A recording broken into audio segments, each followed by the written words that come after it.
I'm not really a fan of long videos, but this is a special one. Now, normally, I would attempt to place all videos together in a super compilation. That was fine until I realized that compilations contain the best scenes, and it was difficult to get the very best scenes out of the other. So that obviously resulted in all 5 videos placed in order, and it was very lazy and boring.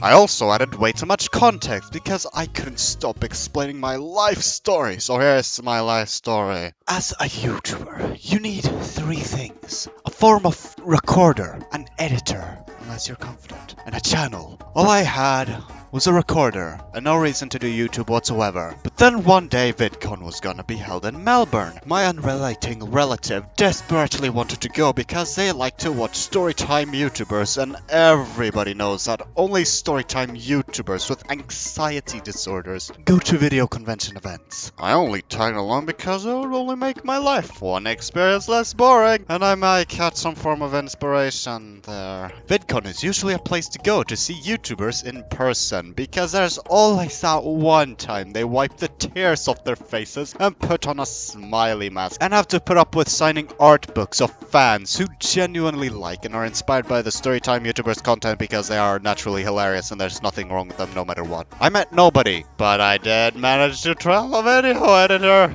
which basically meant I achieved a video editing program and therefore I could make a channel and successfully become a YouTuber. Okay, so let's make a video. What am I supposed to make the video on? Uh-oh, Igelknytt looks confused. Why don't we aid him with daily doses of online dating? That ought to do it. Now he's entirely running on hot dog energy. Problem solved. And so he crapped out his first video and showed it to his friend who was female, but he treated her like a dude to prevent getting catfish, as well as his other friend who he hated for 6 years straight for no reason at all. Igelknytt decided to make the channel name Igelknytt after his Roblox account named Igelknytt, which was inspired by his Minecraft, which was Igelknytt. Igelknytt is an annoying name to have, but at least it's better than Kit Kat with a C.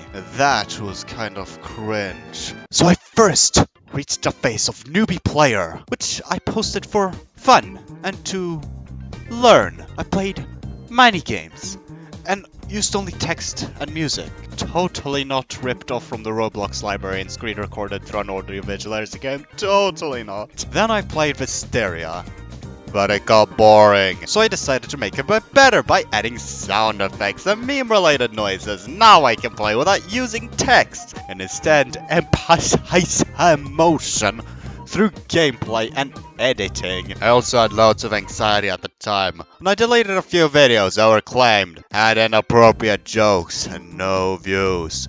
That sounded logical, but in my opinion back then, an inappropriate joke was calling the Flamingo fan ugly and not sexually harassing a strong independent woman for the sake of internet status. Also, cursing made me feel bad. After doing a bit of Roblox, I moved on to different games, trying different skills, and eventually learned how to green screen. Nice. Then I played a lot of Subnautica and inhaled all the lore and gameplay mechanics and used the text-to-speech to crap out a review, and it became my most popular video. Then one day I looked at a Gmod movie with only ragdolls used, and I thought to myself, I could do that. And so I did it.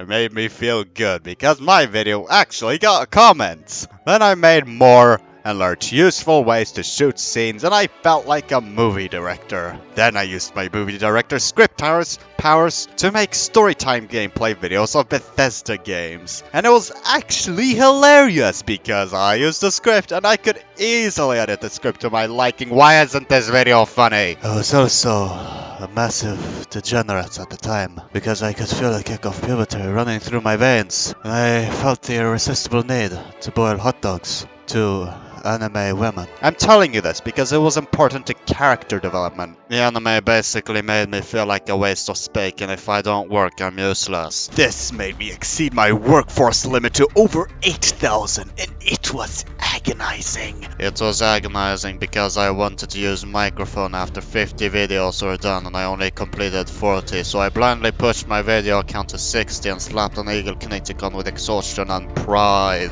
Then the day came. I summoned up all of my courage, found the perfect game and readied my budget microphone. This was it. 50 videos led me to this point, and I must not let myself down. I hit the record button with a shaking mouse and said the most iconic line in all of history. Ladies and gentlemen, the time has unfortunately come. Oh, such tardiness. Sounds like if diarrhea brought a microphone and played CSGO for 5 years. I always had a thing for her. So when I learned that using microphone can save me hours worth of editing with only 3 steps, totally not a scam, I was in. I posted video after video, experience after experience. I bullied Dick Cock as an app, impersonated a French writer, and heck, I even played a game I was afraid of all my life without flinching. This wasn't in order as well. After all these memories, I could still see my personality floating in the pools of footage, swimming, oh so majestically, waving to me with its smooth yet crude voice and taunting me with its gentle, delicate, and extremely oversized cat named Boris. He hates cheese. He also hates men and women, and especially me. Ever to this here day, I do not feel ashamed by online dating and sexual harassment, for it is my prime form of comedy. I sound like a bad guy saying this in this way. And one day, I made the most impactful decision out there. No, not Small Myth Interviews 1. Small Myth Interviews 2. I met Verisum. And I do not want to recap the entirety of Small Myth Interviews again. You obviously came to see it. You have to find it not here. The part where I had around 50 to 100 videos were a crude mix of Small Myth Interviews and comment videos. But majority of the viewers like Small Myth Interviews. At the time, Small Myth Interviews were usually just me slaving about to Wonder of Shadows, who became an icon at the time. I also celebrated my channel's birthday, which is held on the 23rd of October, by talking about it in the roleplay game, and I'm a dad now. Okay, Lisa, attend to your mother, she's having a stroke. I also met Vicloris while he was still a small myth, who so enlightened me and requested me to do an interview on him. It is a good myth. And so I got the 50 videos done quite quickly. I completed Igelknytt 2. Now I must think of what to record next. What's this? A myth named Future Dark Meanings wants me to hunt him? Okay. Future Dark Meanings taught me a valuable lesson on why I should forever hate myth hunting and how it is a boring job. Therefore, for Igelknytt 3, I did not show most myth videos because they weren't really there for plot. As a really handsome and stupid YouTuber once came up with while he had trouble sleeping. A bad myth cares more about their reputation than their building skill, where a good myth does the opposite. Take Vicloris, for example. He occasionally puts on his hot guy outfit and seduces women in a bar. That's unreputable. But he keeps us cool by making good games. He even dated Brian. Everybody knows Brian. Igelknytt's face of 100 to 150 videos were mainly plot related. Actually reflects on my memory because there was no myth hunting. Instead, I made a majority of videos on different things. I made a maid ramen cafe, caught all the fish in the sea, and hunter, played an RPG maker game, laid a puzzle, made a fan meetup special for Christmas, and nobody but Igelknytt's friends joined, and so he taught them how to get the ladies. Befriended a gangster through showcasing racist stereotypes as a fat guy in a suit, and most importantly, he became Cyberbully Bobby, and the video was special because it had actual plot. Then he started the Gamer Squad, which trolled in story games and became a policeman and gave an old man cancer. That was basically Igelknytt 3. Igelknytt never really learned anything other than improvement of showing emotion through talking. Then he made an advertisement of himself cyberbullying a loser named Igelknytt as a trap to ward off aggressive fauna. After I had made 150 videos, everything was quite stable. I made videos at a reasonable rate. I posted more actual videos than small myth videos. And I remained equally entertaining and made plot as I went. Until one day, I made a meme bullying cancel culture. This is homophobic, transphobic, racist, everything! It is ah! And I learned the recording software I used was crap, so I upgraded it and showed it off in my so-called final Gathering of Light Myth Hunt video. I did nothing except me sound more refined and made editing slightly more difficult because of frame rates. I record at 60 FPS. Igelknytt went on with pursuing his dreams through going on wacky, fun adventures, hoping to achieve Igelknytt 4. But as he went on the wacky adventures, he could still feel a slight void in his heart. He still felt useless.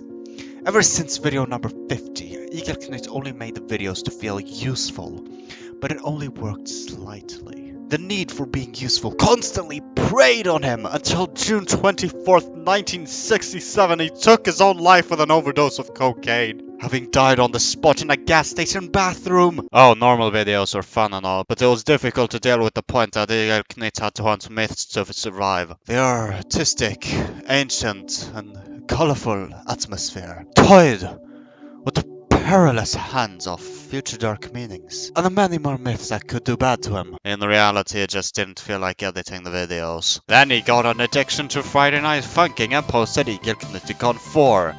Once he had made 200 videos, everything looked brighter in his eyes. He developed a sense of color to the myth videos and learned acceptance. He even somewhat befriended a YouTuber of 2,000 subscribers and made a Discord server, and he learned to make collaborative videos from his friend, who looks like he uses cringy gaming intros. It was alright, until one day, a dark cloud loomed over Igelknyttopia. Damn, Sia wants an interview and he wants it now and he looks pissed! Better give him what he wants.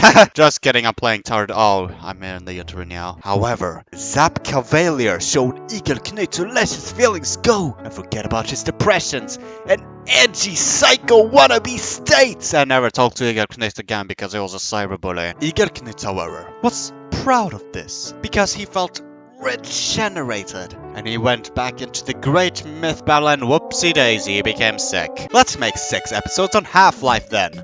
Oh, that's right, everyone only watches my myth videos. Well, how about I just play Portal and continue on with the next day? Then Igelknytt went to a farm, and while he was at the farm, he tested many field experiments that many men have questioned about. And we gotta be figuring out what happens if I throw this rock into horse poo.